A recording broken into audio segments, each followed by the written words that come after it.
cantidad de gente que hay en nuestro estudio. Impresionante. Yo creo que esto desde Maradona no nos pasaba, tener tanta gente en el estudio. Hay que decirlo. Vamos a darle la bienvenida a nuestros... Primero tenemos columnistas invitados. Está con nosotros Sandra Russo, ex compañera nuestra. Ya muy seguido, estás viendo muy seguido. Tenés que quedarte, Y Sandra. ahora por el pancho y la coca encima. Bueno, pero tenés que quedarte directamente. Déjate de jorobar. Sandra Russo está con nosotros hoy. Ahí está. También vino el gerente de noticias de Canal 7, subjefe de Economía de Página 12, Raúl de la Torre. ¿Cómo te va? Muy bien, gracias. Iba a decir rudo, pero queda mal. Dale, Tomás, no hay problema. Bueno, fue intendente de Río Gallegos, gobernador 2 veces, presidente de la Nación, diputado nacional, es ahora el primer esposo. Es, sin lugar a dudas, uno de los protagonistas de... Está bien, primer esposo queda mejor que primer damo, por lo menos. Eso lo tiene que reconocer. Es muy ortodoxa usted, ¿no? ¿Cómo? Es muy ortodoxa esa frase. Muy ortodoxa. Y yo ¿Y soy... qué, tiene otro esposo, Cristina? No. Con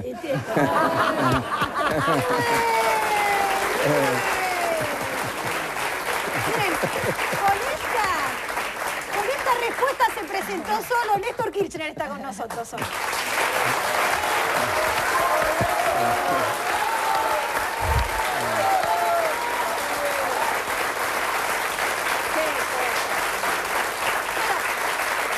Empezamos con el programa. Siempre decimos, reflexionamos, que Redrado no podría insistir incluso hoy en quedarse en el Banco Central si no tuviese respaldo de algún tipo, si no hubiese tenido respaldo cuando decidió hacerlo. También decimos que Cobos tampoco podría ser el líder de la oposición y el vicepresidente si no tuviese algún respaldo. Ahora nos preguntamos, y no con segundas intenciones, ¿quiénes los respaldan? ¿Quién los respalda a los dos en este tape?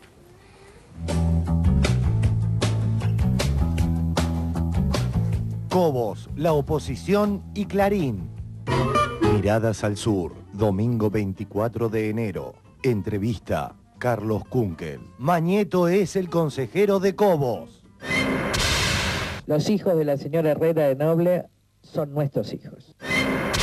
Lo que ocurre en TN es una maravilla. La mitad de la pantalla se la han dejado a Redrado, convertido en un héroe especialísimo para TN en estas horas.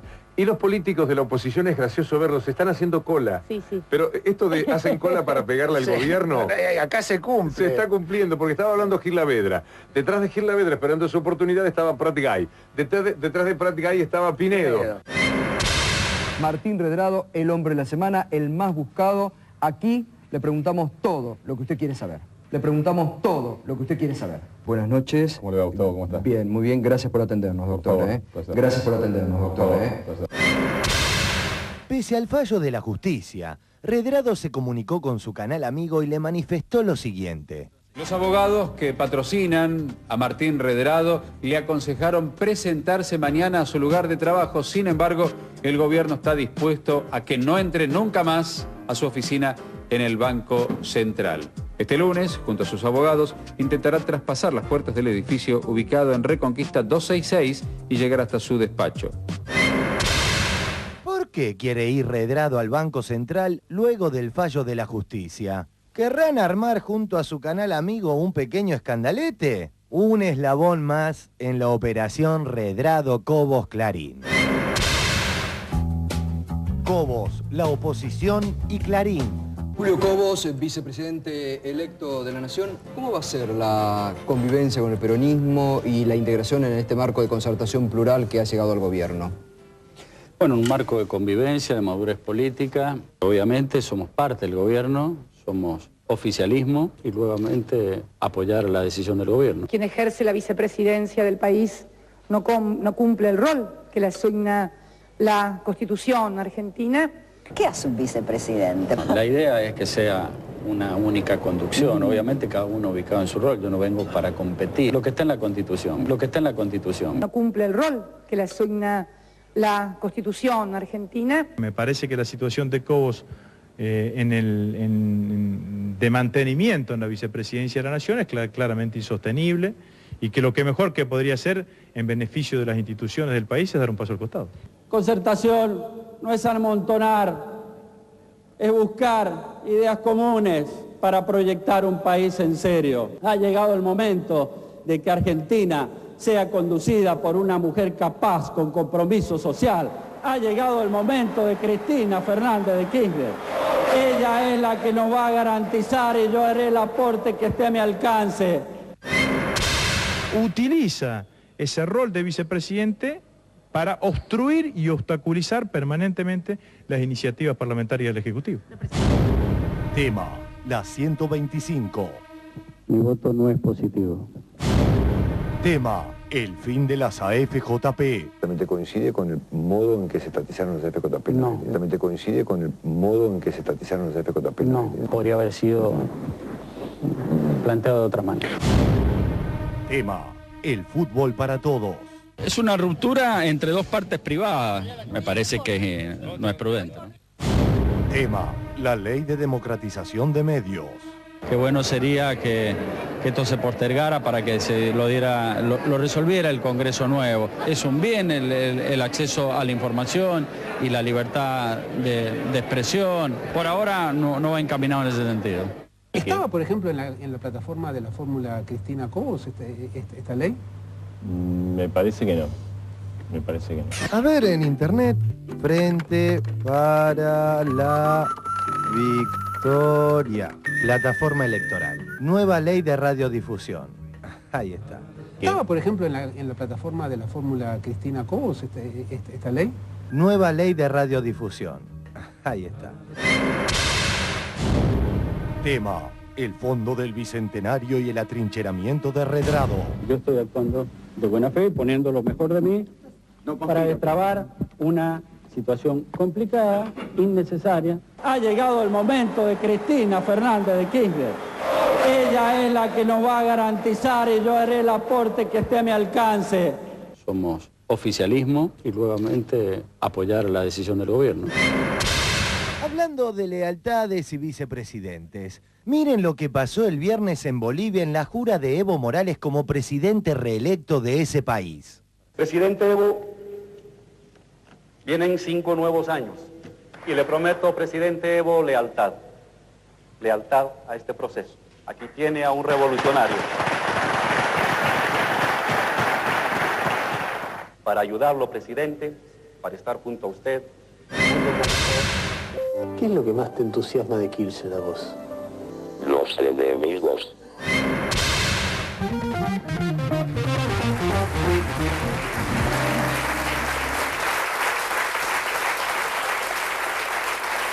¿Qué más decir, no? ¿Qué más decir del tema Cobos?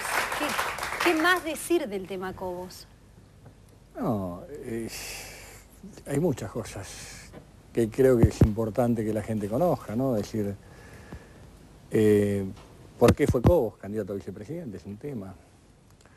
Yo creo que aquellos que tenemos responsabilidad dirigencial, que tomamos decisiones y que no hacemos pactos de impunidad, tenemos que tener la actitud de hablarle cristalinamente a la sociedad para que después la sociedad opine.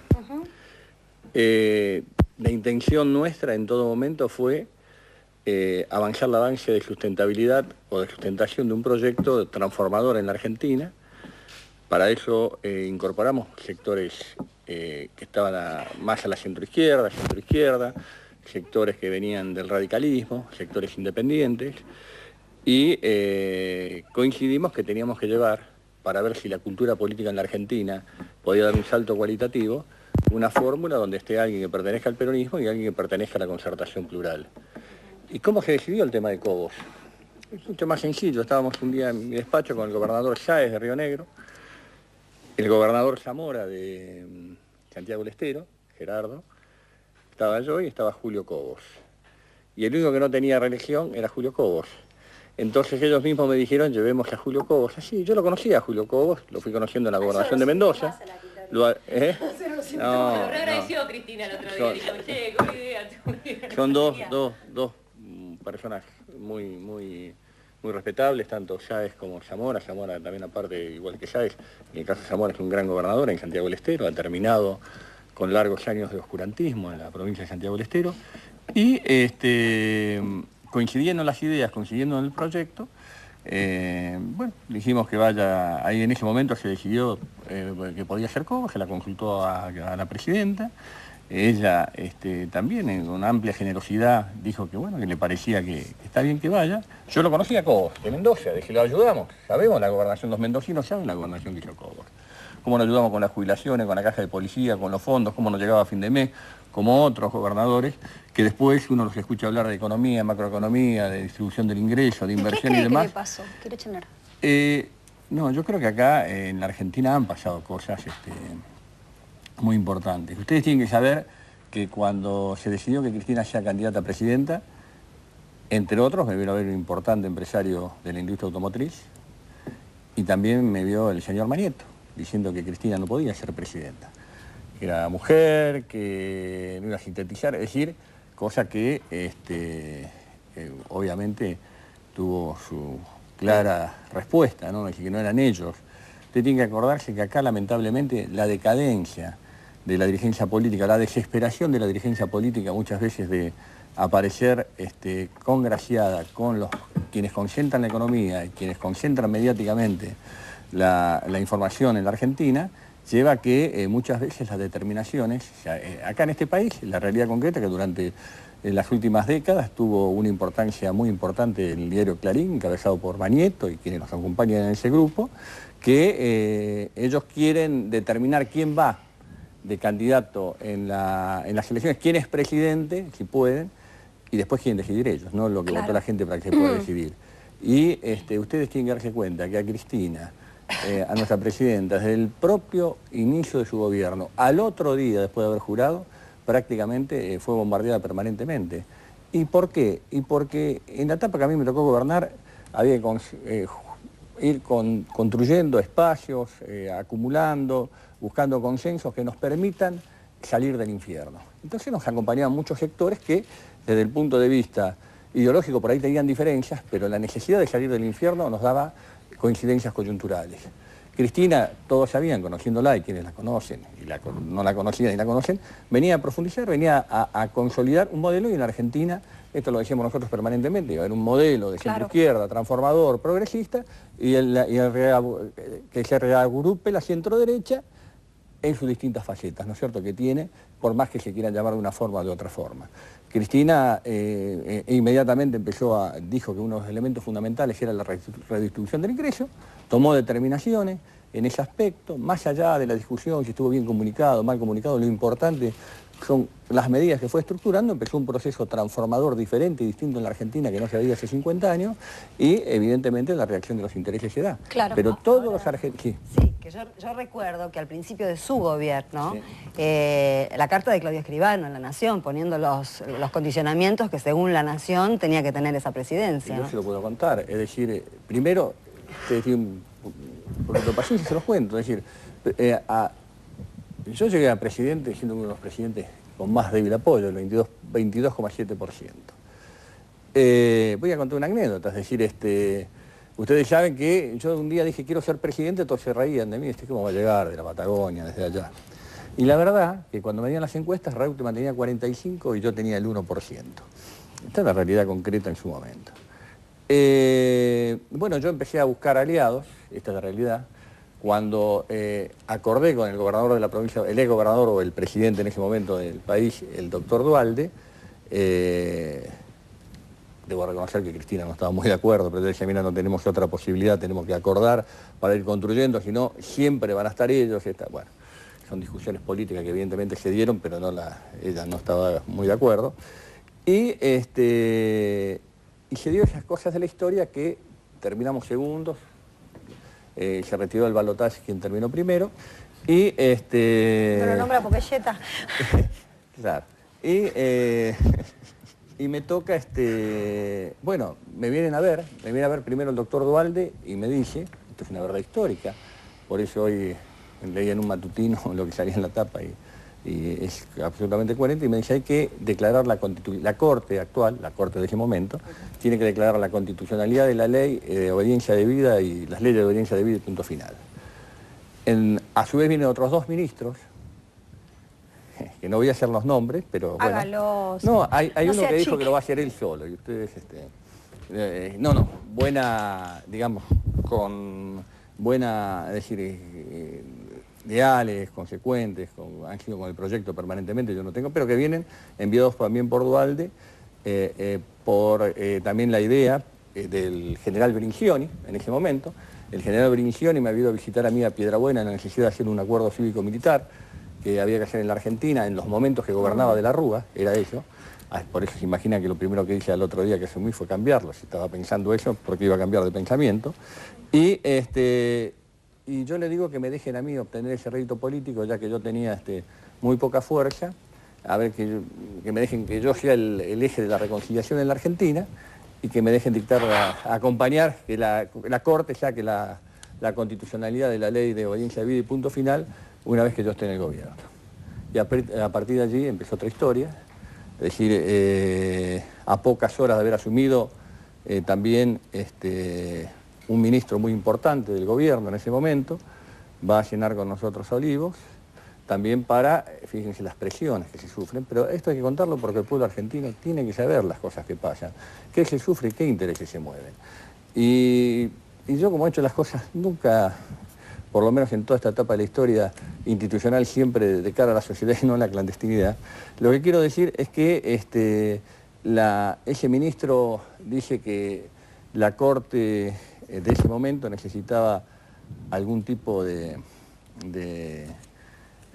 acompañamiento, de soluciones para que no declaren, que no caiga en la especificación de la economía.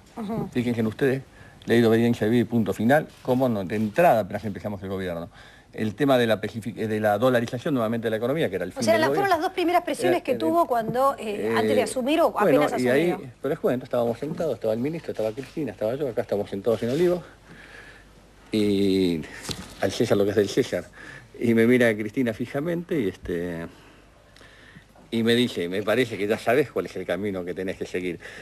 Con absoluta claridad, la firmeza de empezar el famoso juicio a la Corte para empezar a construir las bases de una justicia independiente. Y en esos momentos yo era el chirolita de Duhalde, el chirolita de Cristina, en esto ¿se acuerdan ustedes cómo se trabajaba para desgastar la figura en ese momento de quien me tocaba ser presidente? Obviamente que yo, mi compañera de toda la vida, militantes juntos y demás, coincidimos plenamente, más otros muchos compañeros y amigos, y empezamos el famoso juicio el camino a la juicio de la Corte Suprema, punto suspensivo, pues no vamos a nombrar la elección. Bueno, paremos un cachito. Estamos en el 2003. Orlando, ¿vos querés agregar algo? Perdón. No, lo que puedo contar es que la traición, la deslealtad, forma parte de la condición humana, desde el amor, en la amistad. ¿Es previsible o es sorpresiva la traición? Yo le digo, en general uno trata de juntarse con gente que a uno no lo pueda traicionar. Uno semblantea, uno advierte, a pesar de que hay tipos que se casan con mujeres que le son infieles al otro día o viceversa. La pregunta es si no era perceptible, en el caso de Cobos, este doblez que tiene en el TEI, porque no coincide en nada de lo que el gobierno... Con el diario el día después es fácil. A mí muchos me dijeron, yo sabía cómo era, bueno, perfecto. A la presidenta también. No, pero hay otro tema, es decir, ustedes hablaban, es decir, las cosas cómo se van resolviendo. Es decir, yo lo escuchaba el otro día acá a Orlando Barone decir, y yo veía que incomodaba a un amigo, un funcionario del gobierno que estaba, ¿por qué Redrado estuvo en el gobierno? Aníbal Fernández. Sí, ¿por qué estuvo en el gobierno? Y yo después tuve la suerte de ver esa parte, y yo le digo, nosotros tenemos que hablar con la verdad y que una explicación política. Ustedes, escúchenme, nosotros acabamos de resolver, quiero aclarar también dichos con todo respeto de Prat Gay. Prat Gay, antes de renunciar, me va a ver y dice, yo quiero poner 2 directores y no renuncio. Yo le di de la mano, muchas gracias por todo, le dije, te agradezco los servicios prestados y le acepté la renuncia. No es que yo le ofrecí seguir 6 años como él dice, sino la verdad histórica que él quería poner 2 directores, a los cuales yo le dije que no, entonces me dijo renuncio y se lo agradecí. En ese momento nosotros estábamos renegociando la deuda externa privada. Teníamos que hacer una quita de 70.000 millones de dólares. Orlando, yo lo iba a poner a Kuhn, que el presidente del Banco Central. Yo creo que tenemos que hablar con sinceridad, es decir, y con todo respeto por el flaco, que no se enoje, pero es así. Es decir, me miraban a mí ya con una desconfianza muy grande el sistema concentrado, el consenso de Washington, con todos los que estábamos negociando nosotros. Veníamos de la declaración de un default que nos había dejado, es decir, que nos había cerrado prácticamente todas las puertas del mundo financiero y de la negociación. Teníamos que tratar de, con claridad, de generar algún tipo de señales que nos permitan consolidar la quita de deuda más importante que tuvo la Argentina, que por primera vez en la historia quitó 70.000 millones de dólares de deuda. Por eso fue Redrado. Alguien aceptable por el Estado. Claro. Exactamente, por eso fue, y hay que desdramatizarlo, y tenemos que acostumbrarnos a hablar los argentinos con la verdad y decir por qué se tomó. Ahora, claro, desde luego, pasado todo el tiempo, pasado 5 años, pasado y demás, es lógico, puede resultar absolutamente inexplicable, pero en ese momento histórico, en la acumulación de poder político que teníamos nosotros, en la relación de fuerza que teníamos, en lo que estábamos negociando, en el canje, en la deuda, todavía no habíamos resuelto el tema del Fondo Monetario Internacional, recién empezamos a reconstruir confianza, se entraba a reactivar recién la economía, entonces, evidentemente, teníamos que ir paso a paso. Lo importante era no castrar un proceso. Aceptable por el Estado. Claro. Exactamente, por eso fue, y hay que desdramatizarlo, y tenemos que acostumbrarnos a hablar los argentinos con la verdad y decir por qué se tomó. Ahora, claro, desde luego, pasado todo el tiempo, pasado 5 años, pasado y demás, es lógico, puede resultar absolutamente inexplicable, pero en ese momento histórico, en la acumulación de poder político que teníamos nosotros, en la relación de fuerza que teníamos, en lo que estábamos negociando, en el canje, en la deuda, todavía no habíamos resuelto el tema del Fondo Monetario Internacional, recién empezamos a reconstruir confianza, se entraba a reactivar recién la economía, entonces, evidentemente, teníamos que ir paso a paso. Lo importante era no castrar un proceso. Y cuando lo visitaron Mañeto y el empresario automotriz para decirle que Cristina no, ¿a quién proponían? ¿No? ¿A quién proponían? ¿Quién quería querían que vaya yo? Que siga. ¿Se imaginan? Hoy, que estamos 24 de enero, hoy, 24, 25 de enero, un presidente sin capacidad de reelección, acá no hay Superman. Y yo, conociendo el funcionamiento de los poderes económicos y aprendiendo la lección de la historia y viendo lo que le pasó en otros momentos de la historia argentina, haber intentado seguir siendo presidente hubiera sido una solución coyuntural, supuestamente hubiera conformado algunos otros sectores, pero en el proceso de transformación de la Argentina hubiera sido un retroceso. Porque yo, ya sin reelección y pasado 2 años, sería un presidente, ahí sí sería un presidente absolutamente débil y sin capacidad de proyección histórica. Entonces lo importante acá es la construcción de un proyecto colectivo. ¿No? ¿Nieto se fue enojado de ahí o qué le dijo? No, bueno, yo puedo contar muchas cosas. Pero vamos a ver text y vamos a seguir charlando. Vamos a ver, muchas cosas, pero hay que dramatizarlas, es decir, le digo, bueno, vamos a empezar a trabajar, le digo, Dualde para la campaña, está así, pero lo primero que hay que ir a ver a Mañeto, me dice. Yo no conocía a Mañeto, es decir, esta es la realidad. Bueno, he armado una reunión, conversé con Mañeto antes de ser presidente yo. Y también, bueno, cuando quieran decir, hablaban de Telecom, todo, es decir, yo creo que, es decir, cuando hablan de la sociedad, de los sectores de la oposición, del vicepresidente y de Mañeto, conspirativa es absolutamente real. Ellos tienen que revertir la ley de medios audiovisuales, ellos tienen que consolidar la iniciativa política, ellos tienen que conspirar, que derrocar o quebrar políticamente al gobierno. No tengan duda, es así, porque tienen intereses superiores, no los intereses de los argentinos. Justamente sobre lo que estaba hablando acerca de Telecom, nos preguntamos en el siguiente tape, ¿qué relación tiene la relación justamente conflictiva, obviamente, entre Clarín y el gobierno con la nueva noticia de Telecom? Fijémonos cuál es la respuesta.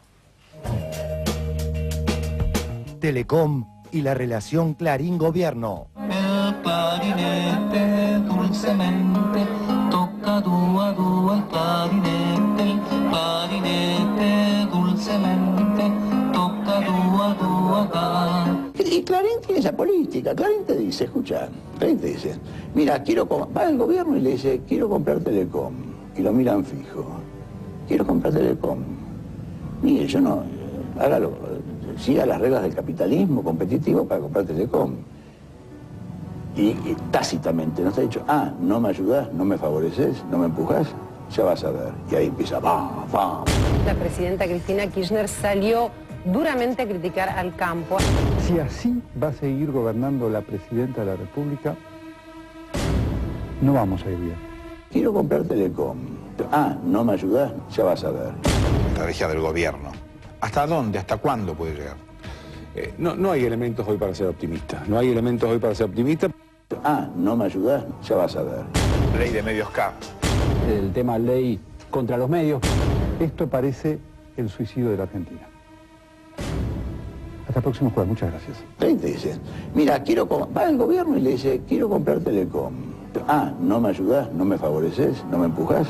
Ya vas a ver. Y ahí empieza, va. Clarín.com. Dura carga de Néstor Kirchner contra Clarín y sus periodistas.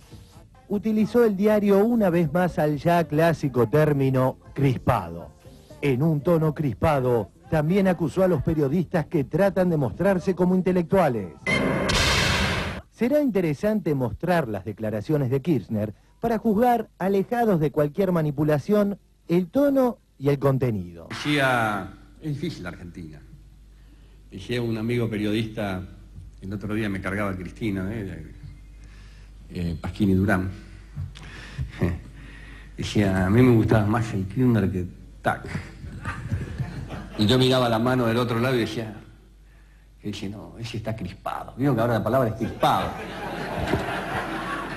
Qué difícil todo, ¿no? Sería bueno una mirada introspectiva de ustedes acerca de las cosas que se escriben, que se dicen con absoluta libertad. Y estoy dispuesta a morir para que sigan escribiendo las mismas mentiras que escriben todos los días en su diario con la misma libertad que lo hacen siempre. Porque nunca estuvimos con ningún gobierno militar. Durante los primeros años de la dictadura, Ernestina Herrera estrechó lazos con los militares y empezó a consolidar el poder del diario. Las páginas de Clarín reprodujeron fielmente los comunicados oficiales que disimulaban los secuestros y los asesinatos bajo el eufemismo de enfrentamientos. Porque nunca recibimos ninguna empresas de un gobierno militar. El apoyo de Clarín a la dictadura se vio compensado, entre otros negocios, con papel prensa. Fueron socios del proceso y además tomaron una empresa como Papel Prensa sin tener participación alguna, directamente desde afuera hacia adentro. Yo los vi a los militares vestidos de militares, a los civiles vestidos de civiles y a los señores de los 3 grandes diarios de este país saqueando una empresa, los mismos que pactaron con los militares, que hoy con algún artículo que rememoran se disfrazan de progresistas. Porque nunca hemos recibido nada de los militares, porque estamos seguros de quiénes somos, de lo que tenemos, de nuestros hijos. Perfil, sábado 23 de enero. Las adopciones de la dueña de Clarín denuncian que fue irregular la toma de muestras de ADN a los hijos de Noble. Técnicos del Durán testimoniaron que la policía demoró allanamientos. En el caso de Clarín, la dueña, la señora Herrera de Noble, esta señora tiene 2 chicos que todavía estamos esperando que la justicia actúe como corresponde para saber si no son los nietos que estamos buscando. Está probada la irregularidad del procedimiento de las adopciones. Porque estamos seguros de quiénes somos, de lo que tenemos, de nuestros hijos, de quiénes somos y podemos hacerlo frente a todo el país y a todos los argentinos. Seguramente los accionistas de la empresa en la que usted trabaja no pueden hacer lo mismo. Lo que ha pasado con Clarín es una cosa increíble. Realmente es difícil de entender que un medio con el poder que tiene Clarín, con todos los medios que tiene Clarín, Canal 13, Radio Mitre, TN, etcétera, digo Clarín porque es lo más visible, no son los únicos, porque también está la gente de Canal 2, etcétera, pero quiero decir que es un foco opositor al gobierno, lo cual no quiere decir que el gobierno esté haciendo todo bien. De la misma forma de que nadie hace todo mal, nadie hace todo bien tampoco. Pero no reconocer lo que ha hecho el gobierno a lo largo de los últimos 5 o 6 años, y estoy involucrando al de Néstor Kirchner también, me parece que en alguna parte es muy injusto.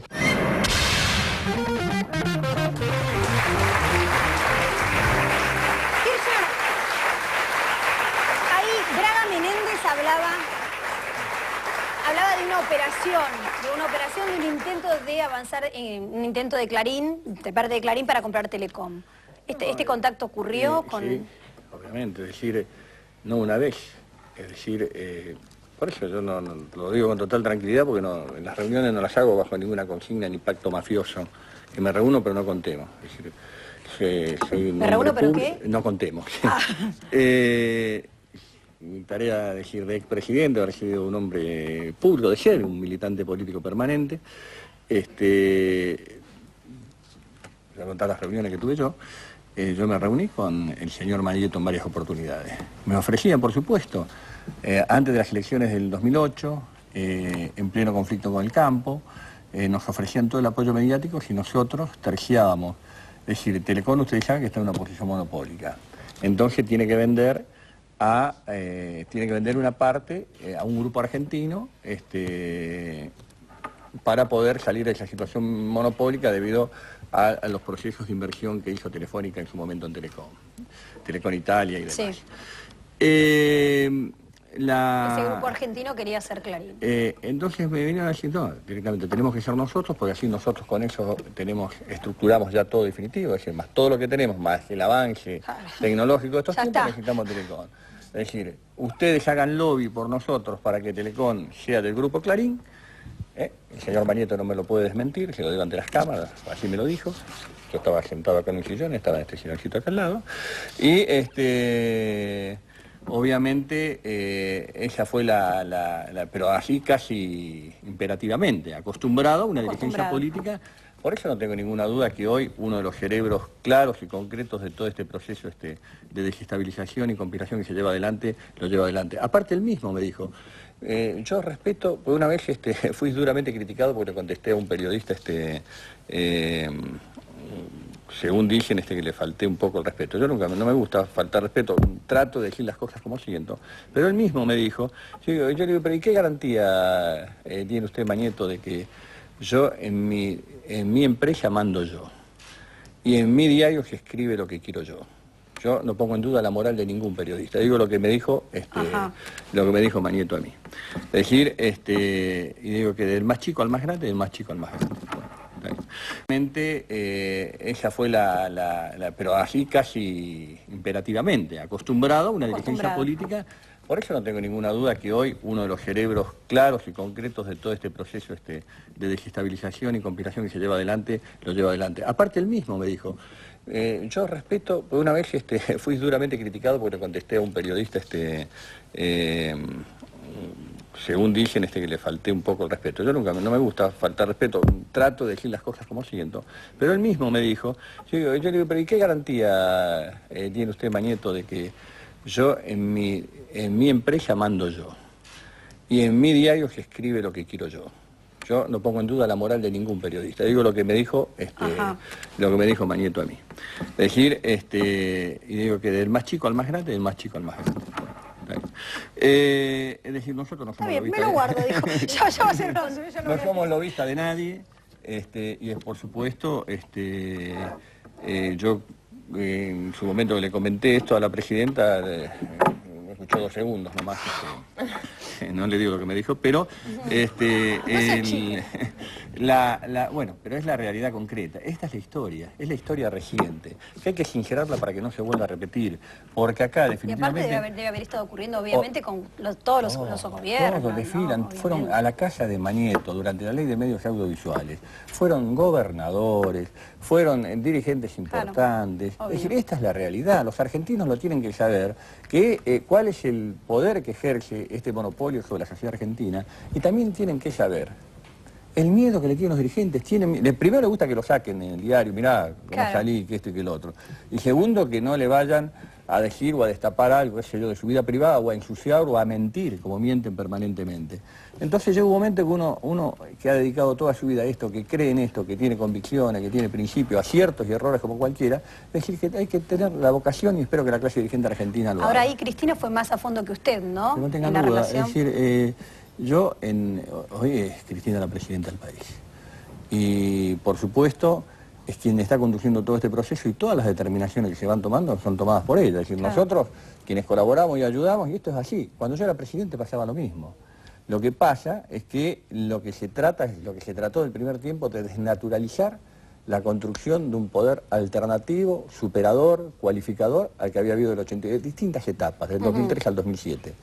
Entonces, pensando en la proyección de Cristina y demás, pero desde el punto de vista, porque esto es así, esto entiéndanlo, y ustedes que son mujeres y demás, un sentido discriminatorio, decir, por 1000 motivos se la atacó al principio, es decir, que no está preparada para trabajar, que no está... Yo toda la vida, yo de que fui intendente, mi secretaria legal y técnica era Cristina, trabajamos toda la vida, fuimos presos juntos, en una cárcel de mujeres y yo de varones, pero digamos, pero caímos un mismo día de Reyes, juntos fuimos detenidos. Es decir, toda una historia de vida Es decir, que cada uno sabe cuál es el rol que tiene que tener en cada momento. Ella es mucho mejor oradora que usted, aparte.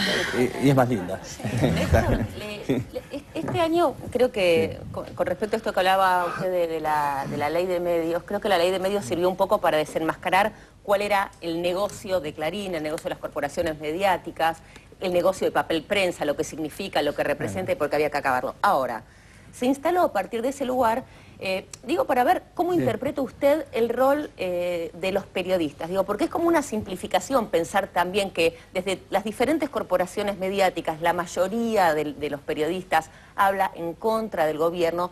Me parece que es como una simplificación por ahí pensar que Clarín o Mañeto le van pagando a cada uno de los periodistas para que hable en contra. Así como del otro lado, y tal vez este programa sea salen a contestar diciendo que nos pagan a nosotros para que entonces no. Yo no sé si cómo le pagan, si le pagan, no le pagan, no puedo hacer aseveraciones de. Yo digo lo que me dijo el señor Mañeto a mí. Ahora, cuando lee, es decir, determinadas apreciaciones que no tienen nada que ver con la verdad, se da cuenta absolutamente que basta leer la línea, basta leer. Que es una línea editorial homogénea. Le quiero como descentralizar no solamente de Clarín, sino con... Lo que digo que acá, evidentemente, la ley de medios es una necesidad, Carla. Es una necesidad porque eso va a llevar a democratizar en serio todos los medios. Yo creo profundamente en la libertad de expresión. No, es decir, cada uno sabe qué es lo que hace, cómo lo hace, cada uno tiene su propia conciencia.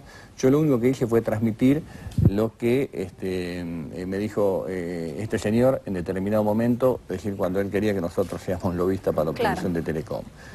Y también, es decir, porque además la Argentina, fíjense ustedes que cuando la presidenta toma la determinación de crear el Fondo del Bicentenario, un fondo, es decir, que es central y esencial para la economía argentina, también cuando ellos se dan cuenta que esto va a profundizar la gobernabilidad, va a profundizar la inclusión, va a profundizar el modelo productivo y va a permitir el desendeudamiento de los argentinos, evidentemente también lo tratan de salir a atacar porque significa la consolidación definitiva de un modelo, o la profundización de un modelo. Justamente tenemos un tape de eso.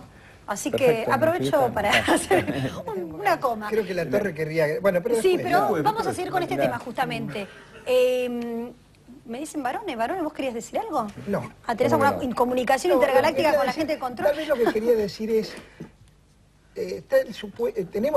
los periodistas tenemos una formación y los ciudadanos también, acerca del poder tiene cosas que no puede contar. Porque tampoco se pueden contar todas las cosas que ocurren en la casa, hacia afuera, no sé, en la relación humana. Pero esto que usted está contando acá, si uno lo hubiera sabido oportunamente, ¿no cambiaba la relación de fuerzas?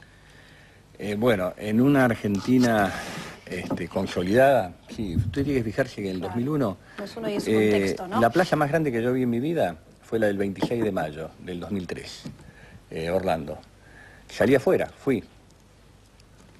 Gente llorando, desocupados, habían perdido sus ahorros por el corralito, es decir, miles y miles de argentinos que demandaban soluciones urgentes y rápidas. Y teníamos una debilidad objetiva e intrínseca para ir construyendo. Nosotros teníamos que marchar sobre olas muy fuertes, muy fuertes, y a veces uno tiene que ir priorizando lo que yo cumplo con mi deber histórico de contarlo. Es decir, porque nunca hice ningún pacto de silencio. Es decir, contar cómo se fueron dando muchas cosas, porque si no después no se entiende. Es decir, hay cosas que no se entienden, entonces el deber de a quién le tocó vivir un momento determinado de la historia argentina en un determinado lugar, por respeto a los ciudadanos argentinos, es contarla tal cual fue. Después está la cuestión valorativa, obviamente. Usted estuvo mal, estuvo bien, lo tiene que haber hecho antes, lo tiene que haber hecho después. Lo que pasa es que uno va valorando cada instancia y cada coyuntura del momento que le toca vivir, ¿no? Siempre una cosa cortita. La cultura de la impunidad, y sobre todo lo que tiene que ver con los contratos de los servicios públicos, privatizaciones, debe haber existido siempre en Argentina, y así hubo empresarios que se creían que así se hacían negocios, yendo a ver al presidente y presionarlo por el lobby. Queda claro ahora, también él, creo que la primera vez, digamos, a propósito de lo que le preguntaba Orlando, es la primera vez que un expresidente cuenta estas cosas. Sí, también. Sí, estaba pensando en eso. Y otro apunte, Cobos cuando se opone, no se opone a temas al azar, se opone a temas que tienen que ver con factores de poder, con intereses de factores de poder. Y Ley de medios, queda claro AFJP, también con estas reuniones retenciones, que cuenta, digamos, temas que afectaban directamente a sectores de los grupos de poder, ¿no? Digo que queda claro también con lo que cuenta Kirchner, ¿Dónde está el poder realmente, no? Porque muchas veces ubicamos el poder dentro del gobierno de turno o en el grupo gobernante. La impunidad mediática. Y es importante, bastante importante esa definición que usted hace en este momento es excelente. Es excelente, y responde un poco acá a lo que decía Orlando, es decir, ¿dónde está el poder? Es decir, porque la dirigencia política, cuando uno gana una elección tiene la iniciativa política, entre comillas, ¿no es cierto? Ahora, si ustedes van a mirar el 2003, ¿dónde estaba el poder? No, ¿Quién era Néstor? En esa reunión, yo no me ofendo. Un presidente recién asumido y el dueño de multimedia más importante del país pidiéndole determinada operación o favoritismo en determinada negociación. ¿Dónde está el poder en esa reunión? Era un pingüino que había venido del sur, que no tenía poder, que no tenía mucha relación con los factores de poder, que era una Argentina que estaba desarticulada, anarquizada, donde las bandas financieras hurgaban y donde era un país que estaba quebrado, la habían quebrado en la fe. Era muy difícil, uno tenía que ir marchando sobre un hilito muy fino. Pero es muy bueno que hablemos de todas estas cosas. Los argentinos las tenemos que hablar definitivamente porque eso nos va a permitir construir un proyecto progresista en serio. Cuando se habla de la deuda, cuando se habla de la deuda, dicen la deuda ilegítima. Es verdad que hubo deuda ilegítima en Argentina. La estatización de la deuda que hizo Cavallo, como ser de la deuda privada antes en plena dictadura militar cuando fue al Banco Central. Año 82. Pero ¿quién legitimó la deuda en la Argentina? El primer gobierno constitucional del 83, y no le hago una imputación. Es decir, fueron a negociar con el Parlamento argentino y los sucesivos gobiernos con los presupuestos que fueron... y todos los diputados que votaron los siguientes presupuestos. No hay que buscar coartadas o atajos para no definirse sobre temas de actualidad diciendo ahora vamos a hablar de la deuda ilegítima. Nosotros ahora lo que tenemos que hacer es consolidar las posibilidades que la Argentina se vuelva absolutamente viable. Y ahí es donde vienen las determinaciones. Y esto me da pie para pasar al siguiente tema. Redrado insiste en quedarse en el Banco Central. Hablamos de eso, de la judicialización de la política en el siguiente tape. Redrado, la judicialización de la política y el Fondo del Bicentenario. ¿Alguna vez la justicia se expidió o tiene la misma potestad que el Ejecutivo de decidir cuándo un tema no, ninguna potestad. La justicia no, ahí parece la intromisión, yo digo, se entromete, se mete en una situación horrible, es un desastre lo que ha sucedido.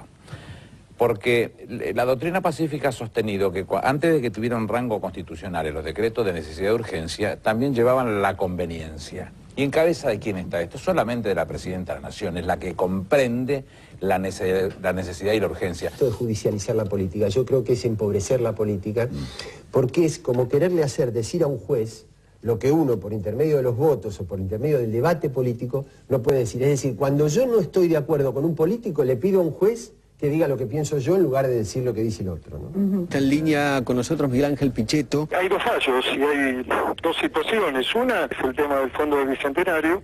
Me parece que es un hecho grave, implica un avance muy fuerte con atribuciones propias y específicas que son del Poder Legislativo. La emergencia, la urgencia de un decreto de necesidad de urgencia solamente puede ser valorado por el Parlamento. Estamos en un momento de la Argentina muy complicado donde aparece a pleno algunos sectores que conforman parte de lo que podría llamarse el partido judicial, que irrumpen y deciden sobre materia económica sensible que no comprenden. Y el otro fallo es que Redrado está fuera del Banco Central. Bernard Shaw decía que cuando un hombre estúpido se avergüenza de lo que está haciendo, siempre dice que cumple con su deber, con lo cual llegué a la conclusión que estaba en presencia de un estúpido y pretendía yo que cambiara su visión.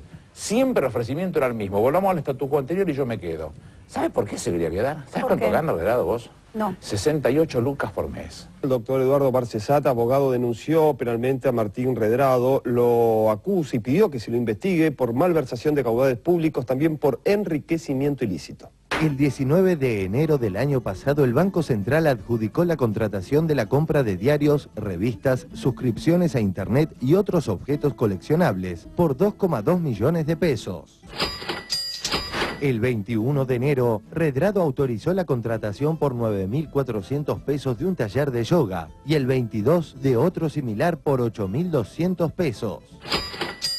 Desembolsó 150.000 pesos en pago de funciones de teatro de títeres. El 20 autorizó el pago de 40.000 pesos por el taller de actuación de Daniel Miglioranza. ¿Qué es un banco? Un banco es una institución institución que hace dinero. Para los clientes. No, para el mismo banco. Sí, ¿qué vivo? Pero cuando te pasan un aviso por la tele no te dice que lo hacen para ellos. No, claro, pero no, porque es de mal gusto. ¿Cómo van a decir, por ejemplo, mire, deposita en este banco porque nosotros que somos los capos y directores de este banco queremos seguir forrándonos de guita y mandarla toda a Suiza? No puede. Otro profesor de teatro fue contratado el 28 de abril por 8.400 pesos. Al día siguiente amplió en 139.000 pesos la compra de diarios, revistas y suscripciones a Internet. El 4 de febrero compró por 106.865 pesos un auto Passat azul. Hombre previsor, el 14 de mayo desembolsó 98.046 pesos con 30 centavos para blindarlo.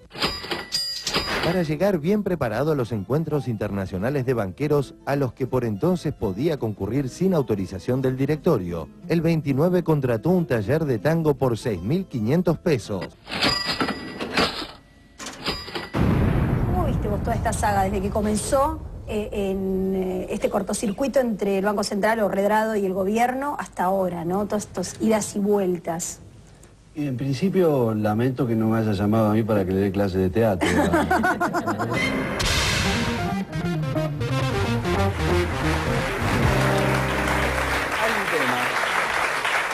Hay un tema que es vital, que es muy importante, que es este tema del partido judicial. Los dos fallos que se sacaron el viernes son horrendos. El que dice que Redrado no puede volver más desde el punto de vista jurídico, y por supuesto el otro que entromete y determina y sobrepasa la Constitución reformada en 1994, que quitando el rol al Congreso desde la justicia, ¿no es cierto? Diciendo que no hay necesidad ni urgencia claro, para... esa es una determinación que tiene la Presidenta y que después el Congreso, si aprueba o no aprueba, determina si había necesidad o si no había urgencia. Pero fíjense que los dos fallos es lo mismo que decía la oposición, las dos cosas que había que hacer, que Redrado se vaya a la casa y congelar el Fondo del Bicentenario. Clara coincidencia y convergencia del Partido Judicial con la actitud conspirativa de Manieto, de Cobo en la oposición, más el Partido Judicial. Es muy clarito esto, a mí que me lo desmienta, esto es de otra manera, pero esto es... Ahora, Kirchner, el otro día Aníbal Fernández dijo que iban a utilizarse de esos 6.500, 2.200 millones para pagar a los organismos multilaterales de crédito, a pesar del fallo. No, lo que dijo Aníbal, es decir, cuando nosotros mandamos, bueno, y él lo debe saber bien, es decir, cuando nosotros en el año 2005, fines de 2005, 2006, mandamos al Congreso de la Nación el decreto y después la ley que autorizó el pago al Fondo Monetario Internacional de casi 10.000 millones de dólares, en eso se reformó allí la Carta Orgánica que autoriza, eso ya está autorizado, claro, a pagar a todos los organismos multilaterales de créditos con reservas que hoy creo que hay, bueno, ¿cuánto dijo Aníbal? 2.320. Sí, pero por fuera del Fondo del Bicentenario. Claro. Es una autorización que ya tiene. El gobierno y en este caso se la podría tomar para ayudar a financiar este año 2010. ¿Orlando?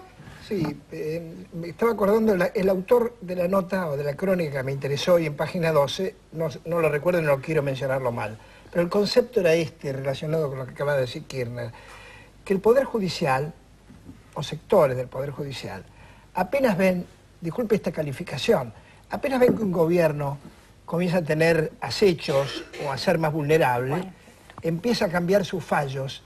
Weinfeld creo que era, Mario Weinfeld. Gracias.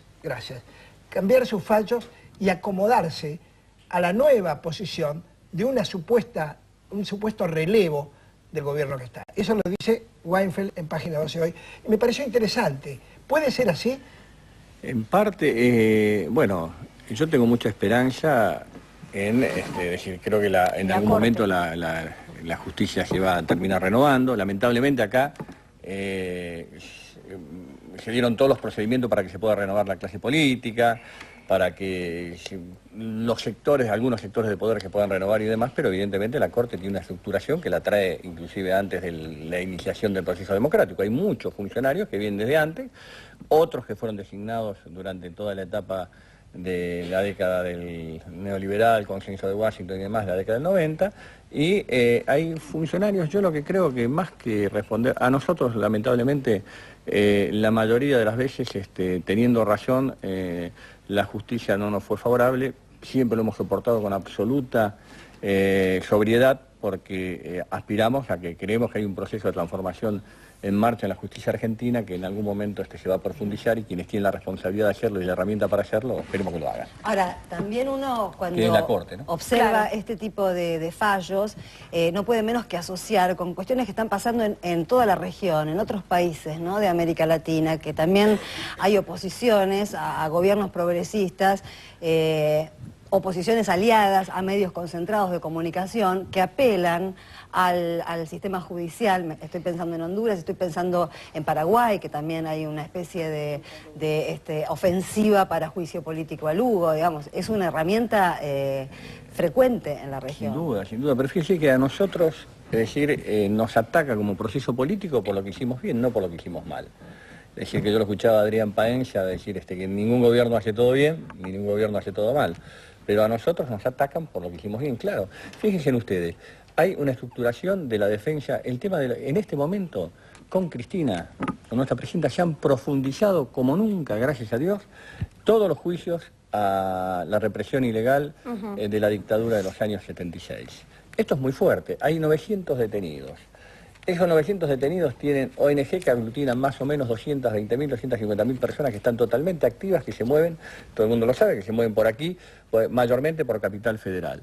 Es decir, entonces fíjense ustedes, nosotros fuimos y un día el día que bajamos el cuadro Videla no fuimos a bajar un cuadro Videla, fuimos a decir que una etapa se había terminado.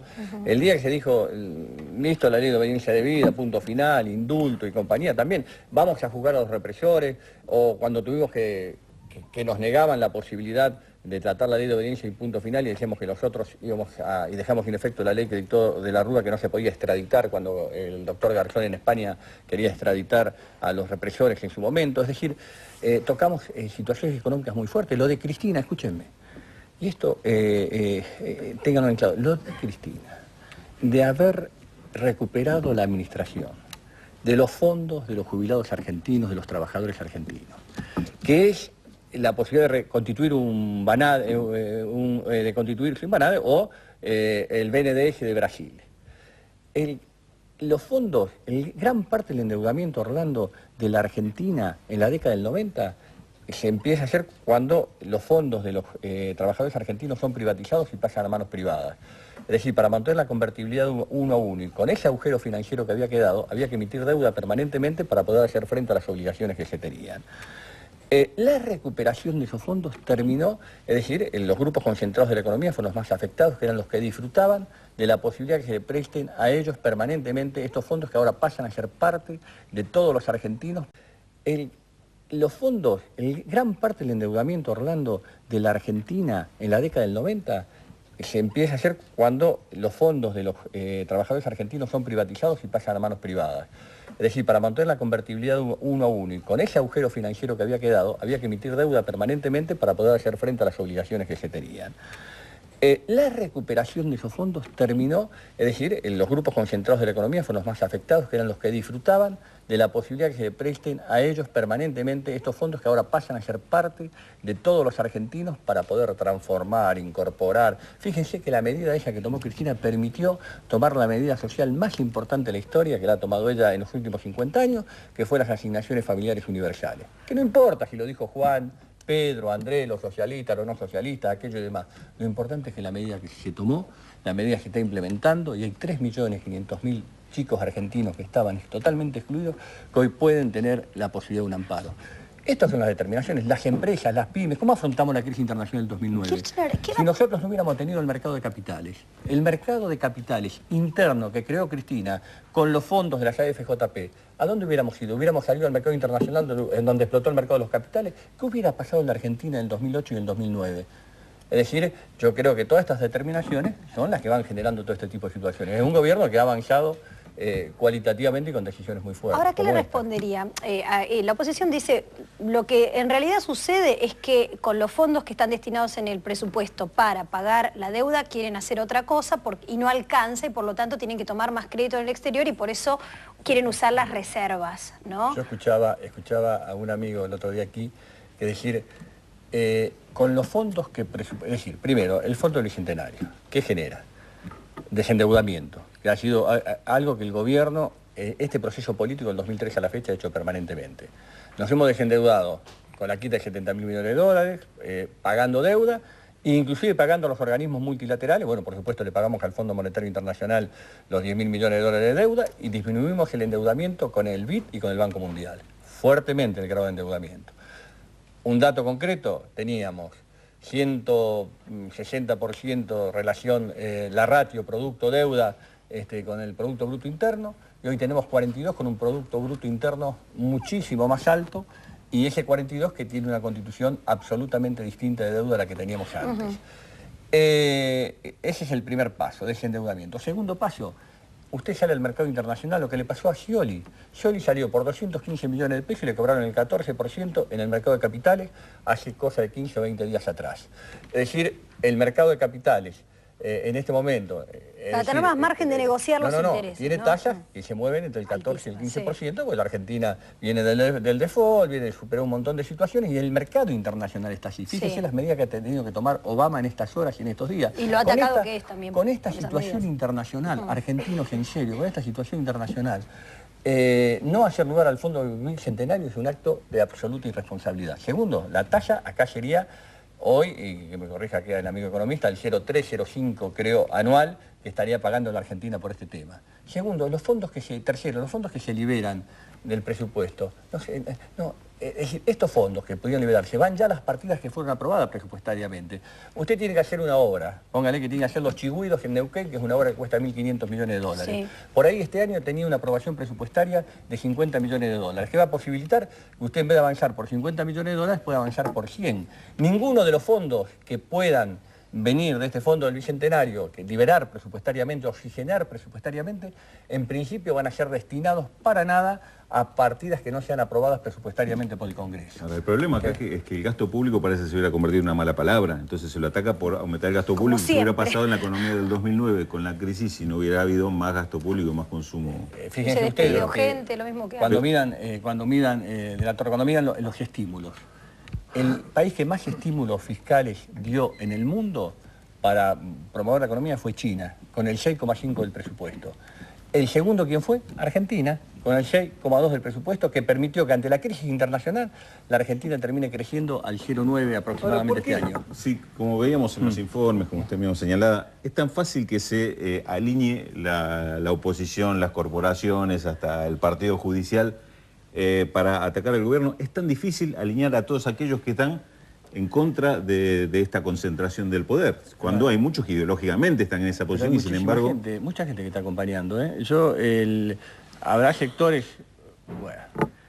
hay algunos sectores determinados que están más preocupados por roles individuales, personales y no colectivos, que no importan, pero en general yo creo que hay dirigentes, mucha gente, muchos dirigentes, muchos sindicatos, muchos empresarios, mucha gente de las pymes, dirigentes políticos, que es muy interesante escucharlos hablar y demás, como escuchamos a Raimundo recién, o a Sabatella, o muchísimos dirigentes más que por ahí no tienen un renombre muy fuerte que están acompañando. Yo siempre dije, es muy discutible el tema de las encuestas, pero la sociedad argentina, encuesta que yo vi de Batman, de Rubier, de Artemio López y demás, todos están Julieta Pucheiro, están acompañando el Fondo del Bicentenario. Lo que pasa es que hay una mordaza mediática muy importante que trata de mostrar otra situación que la que no es. Pero este Fondo del Bicentenario, que es fundamental, es decir, usted tiene la posibilidad de desendeudarse. Nosotros, acá otro tema. Pero hasta los opositores han dicho que no es una mala medida. Vamos a tocar este tema, decir que por ahí es medio tabú, pero que es muy importante tocarlo desde el punto de vista económico. Vamos a hablar de religión. Hasta el momento, hasta el momento, bueno, también, pero hasta el momento de la sanción de la convertibilidad, que los primeros meses puede haber sido una buena medida antiinflacionaria, pero fue una pésima medida económica, los bancos centrales no eran autónomos, ni la circulación monetaria tenía que ver con las reservas, porque vieron que nosotros ahora, todos nosotros, tenemos un lenguaje que fue el lenguaje que creó el consenso de Washington, y decimos, tenemos que tener tanta emisión monetaria como dólares tenemos en reservas, sí. ¿No es cierto? Entonces, y tanto, lo hablo también, hablamos de las reservas disponibles e indisponibles. Entonces decimos, hoy tenemos, cuando empezó el gobierno, a fines del 2003 teníamos el 9,5% de reservas, relación Producto Bruto Interno, y tenemos el 16,5%. Y tenemos 18.000 o 17.000 millones de reservas disponibles y el resto son indisponibles. El tema de las reservas. Fíjese si Estados Unidos se moviera con este tema de las reservas disponibles e indisponibles. La emisión monetaria que han hecho, nada más con la crisis internacional ahora, que han inundado el mundo de dólares, es decir, no tiene ninguna relación con las reservas que ellos deban tener.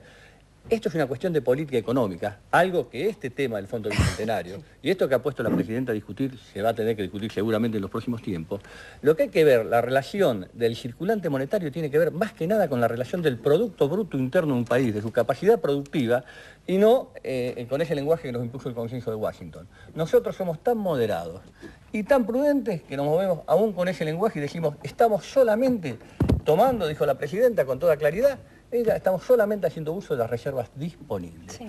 Esas reservas disponibles cuestan el 0,3 o 0,5. El mercado de capitales argentino cuesta el 15%. Pero yo les quiero contar algo más, porque me toca ¿cómo se hace si no se hace el Fondo del Bicentenario? Es decir, ¿cómo se paga la deuda en la Argentina? Como se pagó en el 2001 o en los 90. Con ajuste. Con ajuste. ¿Cómo son los ajustes? Descuento a los jubilados del 13%, descuento a que lo hizo la Alianza, que son los mismos dirigentes que ahora dicen, hay que cuidar el dinero del pueblo, hay que cuidar las reservas. Yo me acuerdo que en el año 89 nos dejaron con 600 millones de dólares de reserva, un conocido señor Lacorte, presidente del Banco Central, 88, perdón, en la época del doctor Alfonsín. Después nos dejaron con 6.700 millones, 6.000 millones de reserva, con corralito de por medio y demás, en la época del doctor, en la época del doctor de la Rúa. Entonces ahora, cuando usted tiene que hacer frente... Hay más pero cuando hay que hacer frente a los compromisos, ¿cómo se hace frente a los compromisos si no tenemos el Fondo del Bicentenario? Es decir, otra vez dejamos el lado de la inversión pública o gasto público, como decía aquí él, o nuevamente van a recurrir a las políticas de ajuste que hicieron desde el primer día del gobierno de la Alianza y por supuesto el gobierno anterior que lo llevaron permanentemente adelante. ¿Y no están buscando conscientemente eso? Me tengo que llevar al gobierno. Yo creo que quieren llevar eso, quieren llevar a políticas de ajuste, porque lo único que les interesa es llegar al poder de cualquier forma. No les interesa que la Argentina pueda salir definitivamente. Lo importante sería que quien le toque venir en la próxima etapa venga con propuestas superadoras, ayudando a consolidar un modelo transformador y tener una cualificación o una calidad superior al gobierno que está ahora. Vamos a ver ahora... Pero tengamos cuidado, ¿no? Esto, discúlpenme. Tengamos cuidado. 10 segundos. No, porque después sabe lo que pasa. La conductora, Sí, está bien. Sí, a ver si... ¿Esto es una mesa democrática o...? Bueno, no, pero termine la frase que ya tengamos cuidado porque a mí me tocó vivir la Plaza el 26 de mayo del 2003.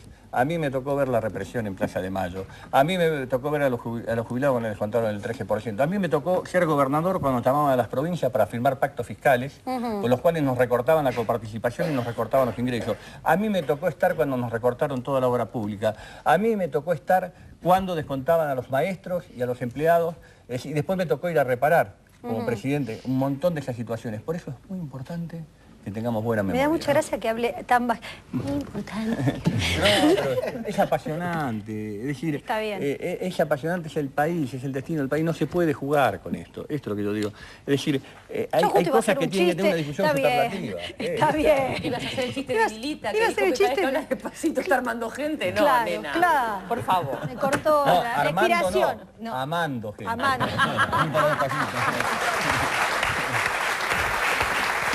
Profecías no cumplidas, buenas noticias no publicadas en el siguiente tape. Las profecías no cumplidas y las buenas noticias. En algún momento también vamos a tener que empezar a importar trigo. El trigo, vamos a tener que importar trigo. Nosotros tenemos mucha preocupación que el año que viene el país tenga que importar trigo. No se va a sembrar trigo, vamos a tener que importar trigo en poco tiempo más. Vamos a tener pan. Vamos a importar.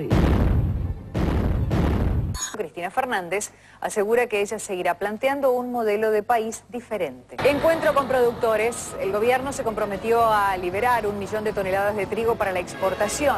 Ha habido una cosecha más que importante, hay un excedente. Esto también un poquito para contestar a aquellos que decían que íbamos a tener que importar trigo. Importar trigo. Importar trigo. Importar trigo. El gobierno se comprometió a liberar 1 millón de toneladas de trigo para la exportación. El 2010 va a ser complicado. Se está hablando mucho de que el año próximo podría ser un año de importar carne. Que los argentinos sepan que a partir de los próximos años van a tener leche y carne importada en su mesa. Ya en algunas provincias de la Argentina se come carne de Uruguay. Y seguimos como vamos, en los próximos años tengamos que importar carne y leche. Vamos a tener que importar carne. y piensa que es una estadística, un número, antes que importar en serio. Bueno. Este año se estuvo muy cerca de alcanzar el récord absoluto de venta externa, de exportación de carne. Importar carne. Carne importada. Carne de Uruguay. Importar carne. Vamos a tener que importar carne. Este año se estuvo muy cerca de alcanzar el récord absoluto de venta externa, de exportación de carne. Economía, se conocieron los datos de la recaudación. Se pronostica un año fiscal complicado. Hay un gran problema de recaudación hoy en el gobierno, ¿no? Sí. Que en el 2010 el déficit fiscal empeora. El verdadero problema es el déficit fiscal. Las cuentas fiscales terminaron el año 2009 con un superávit superior a los 17.000 millones de pesos y en diciembre hubo un ahorro por parte del Estado de más de 5.000 millones de pesos. Un año fiscal complicado. Hay un gran problema de recaudación hoy. El déficit fiscal empeora. El verdadero problema es el déficit fiscal. Las cuentas fiscales terminaron el año 2009 con un superávit superior a los 17.000 millones de pesos. Un indicador que mete miedo. Esta caída estrepitosa en la producción y en la exportación automotriz. Están comenzando desde la industria automotriz a brindarse datos que anticipan que va a ser un año difícil para la economía argentina. Veo un título de Clarín, discúlpame que defienda la camiseta. Diciembre negro para la industria automotriz. Las automotrices hablan de 700.000 unidades para el año próximo de producción local, versus 550.000 que fue la producción o que va a terminar durante este año la producción de autos. Se revirtió la curva, podemos decir, en términos de crecimiento. Hay esas señales de reversión de la curva. Esta caída estrepitosa. Un año difícil para la economía argentina. Diciembre negro para la industria automotriz. Las automotrices hablan de 700.000 unidades para el año próximo de producción local, versus 550.000 que fue la producción o que va a terminar durante este año la producción de autos. La Argentina está atravesando la crisis internacional de la peor manera posible. ¿Por qué? Porque hizo todo lo posible. La Argentina está cometiendo todos los errores para profundizar la crisis. La economía viene en picada desde el último trimestre del 2008. Se está cayendo a pedazos la economía. Todos estiman que en el primer trimestre del 2009 la caída de la actividad económica, es decir, la recesión se ha profundizado y que en el segundo semestre del año, la segunda mitad del año va a ser todavía peor. Una temporada notable en Mar del Plata, récord en todos los registros. Los comerciantes de la ciudad dicen que aumentaron en un 25% sus ventas. Lo que noto sí es una cantidad de gente en Mar del Plata, que es impresionante. No se puede caminar por Güemes, no se puede caminar por la Rambla. Es terrible la cantidad de gente. Qué bueno, ¿no? Qué temporada brillante para la gente de Mar del Plata, que tiene negocios, que tiene restaurantes, casa de ropa, porque todo funciona, gracias a Dios. La Argentina está cometiendo todos los errores para profundizar la crisis. La economía viene en picada. Qué bueno, ¿no? Qué temporada brillante para la gente de Mar del Plata, que tiene negocios, que tiene restaurantes, casa de ropa, porque todo funciona, gracias a Dios. Tenemos problemas económicos muy graves. La desocupación se viene. Nosotros ya lo dijimos el año pasado, en mayo. Esto trae más desocupación y no nos equivocamos. El desempleo va a llegar al 12%.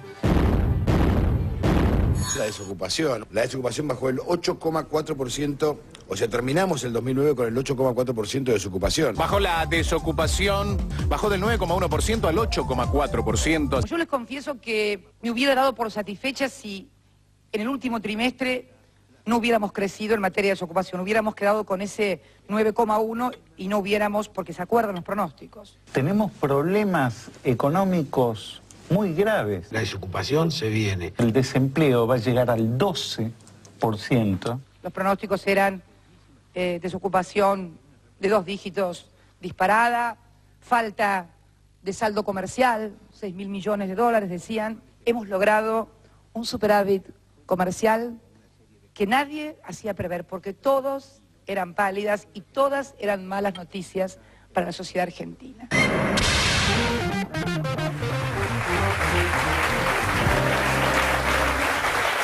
Carla,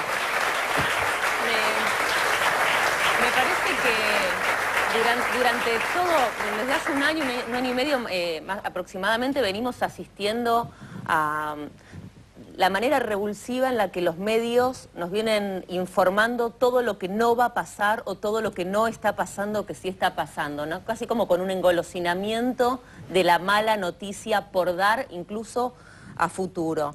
Incluso me parece que hay algo muy ruin y muy vil que se instaló desde los medios, que fue el miedo, ¿no? El miedo a que todo se cae, a que todo se va, a que prácticamente si una persona, un civil, un ciudadano cualquiera apoya al gobierno, es prácticamente desestabilizante, acá hay que estar del otro lado para salvarse. Y eso me parece algo, además de mentiroso, me parece algo absolutamente ruin, porque lejos de informar o desinformar o privarte de la información, directamente están instalando miedo los medios. Kirchner, ahora el miedo está pasando, que se está intentando instalar por una supuesta suba estrepitosa inflacionaria, por lo que estuve leyendo en los últimos días. Bueno, primero hay que definir bien la matriz, que la estamos definiendo, lo hemos conversado en esta mesa.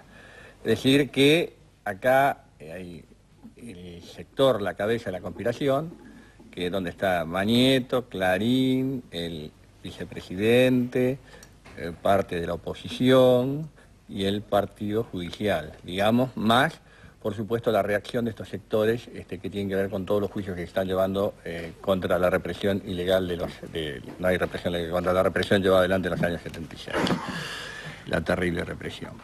Es decir, entonces van cambiando y van jugando distintas figuras y distintas acciones. Fíjense ustedes lo que dicen. Va a haber que importar carne. 586.000 toneladas de carne se exportaron este año por un valor aproximado de 1.993 millones de dólares. Dice, va a haber que importar leche. Se exportaron 307.000 toneladas de leche por un valor de 607 millones de dólares. Va a haber que importar trigo o maíz. Creo que va a haber un superávit en las toneladas de trigo de 2 millones y maíz creo que este año se va a llegar a 20 millones. 46.000 millones de dólares se generaron en el año 2009 y se van a generar una cosecha récord y muy importante en esta etapa. Se cae la industria automotriz y tuvimos 550.000 automotores, el tercer récord de producción automotriz de la historia de Argentina. Entonces, evidentemente, la realidad es una sola. Y aparte, fíjese de que se está discutiendo el fondo del Bicentenario. Y si no aquí... Rulo, el Rulo me va a decir, estamos ahora, me decía Cristina, en 48.190, 48.200 millones de reservas. ¿Alguno se acuerda el 14 de diciembre cuántas reservas teníamos? Debajo de 48.000, tendríamos 47.600. Las reservas siguen creciendo en la Argentina. ¿Y saben por qué van a seguir creciendo las reservas en la Argentina?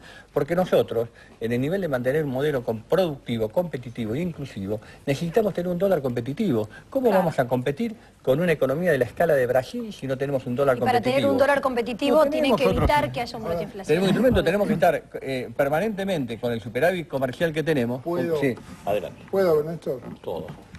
Sí, podés. Yo entiendo que las críticas son complicadas. Es difícil contestar una crítica que se critica al futuro, porque lo que le están diciendo es se va a tirar el vaso. O sea, Carlos, va a venir... perdóname, pero ¿podemos hacer después del corte la pregunta? No, pero voy a tratar de... Ahora vamos al corte, ya volvemos. Se la hago mañana. Ahora la hacemos. Lo que pasa es que tengo que mandar un corte sí o sí ahora. Ya volvemos. El operativo Desánimo. Esto para desalentar un poquito a estos que yo digo pesimistas permanentes y crónicos, operativo Desánimo. ¿No? Las cosas van bien. Un año económicamente malo, hubo mayor pobreza, mayor desocupación, mayor inflación. Yo creo que está haciendo agua hace 3 años la política económica. Trigo. En este momento no se siembra trigo porque no conviene sembrar trigo. ¿Vamos a tener pan negro? La Argentina de 2002, con protestas y más protestas por todos lados, amaga con volver. Gracias, Carlos. Por favor. Alentador. No, y tengo peores noticias para después.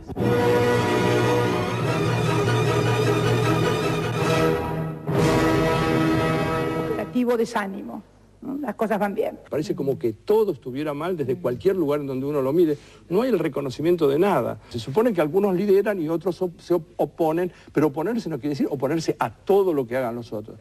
Bueno, y encima los medios de comunicación acá, no reconocer lo que ha hecho el gobierno a lo largo de los últimos 5 o 6 años, y estoy involucrando el de Néstor Kirchner también, me parece que en alguna parte es muy injusto. Hemos dicho que la revolución ciudadana debe ser también la revolución de la alegría. Que nos roben todo menos la alegría y la esperanza, porque si perdemos esa forma de actuar, de conducirnos, seríamos una sociedad muy triste y caeríamos en la trampa de los mismos de siempre. Nosotros tenemos que derrotar en esta etapa y en la coyuntura el operativo desánimo, ese operativo desánimo que lleva el grupo monopólico adelante, donde dice todo está mal, todo esto, todo lo otro, todo aquello. Muy temprano. Andar por el centro fue un caos. La pantalla dividida en 4. Buenos Aires es un caos. Brasil avanza, la Argentina se estanca. Ese operativo de ánimo que lleva el grupo monopólico adelante, donde dice todo está mal, todo esto, todo lo otro, todo aquello. Si le hubiéramos dado Telecom, de más, aquello y demás, estaría todo bien. Claro. Nosotros no hacemos lobby para nadie.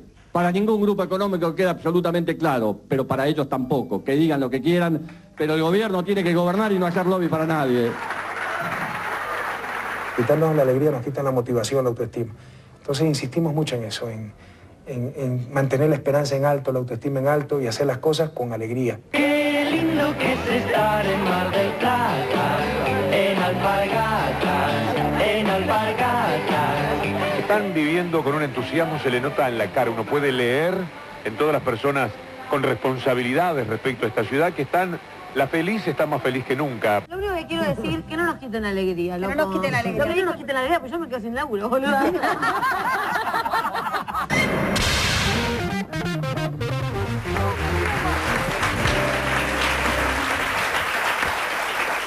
que pasan ese tema digo, yo me río así, por Dios.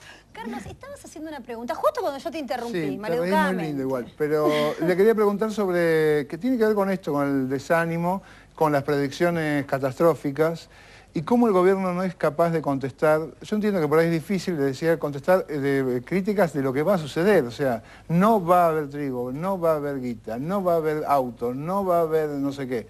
Ahora, el gobierno, si los autos estaban, ¿cómo no nos pudieron mostrar los autos antes? ¿Cómo no le puede mostrar a la gente que hay auto, que la leche está, que el trigo está sembrado, que la guita está entrando?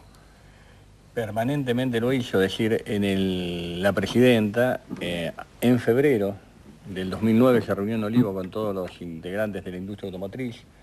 Y lo que pasa es que nosotros estamos, más allá de lo que digan, yo sé que yo no quiero obligarlos a defensa de goles. No quiero obligarlo a defensa corporativa. Claro, mediáticamente, decir, yo no quiero obligarlo a usted a una defensa corporativa, pero nosotros estamos sufriendo una mordaza mediática total y absoluta. Acá de la mañana, Clarín, TN, Mitre y todos los colaterales que se mueven permanentemente tienen un discurso único, el discurso único y uniforme. Esta es la realidad, es decir, los argentinos necesariamente van a despertar de esta situación. Y entonces la presión, cuando no se le da lo que ellos quieren, es este tipo de presión. Y acá esto se profundizó con la ley de medios. Es decir, yo siempre lo dije, esto si me permite un minuto, cuando nosotros íbamos a avanzar sobre la ley de medios que la teníamos en la plataforma, a mí me faltó el coraje que tuvo Cristina para avanzar con fuerte decisión, porque eso fue agudizar las contradicciones realmente a fondo. Es decir, fue sobre lo que está dificultando. Cuando Cristina hablaba de mejorar la calidad institucional de la democracia en la Argentina, uno de los temas de la ley de medios de servicios audiovisuales, esta es la realidad concreta.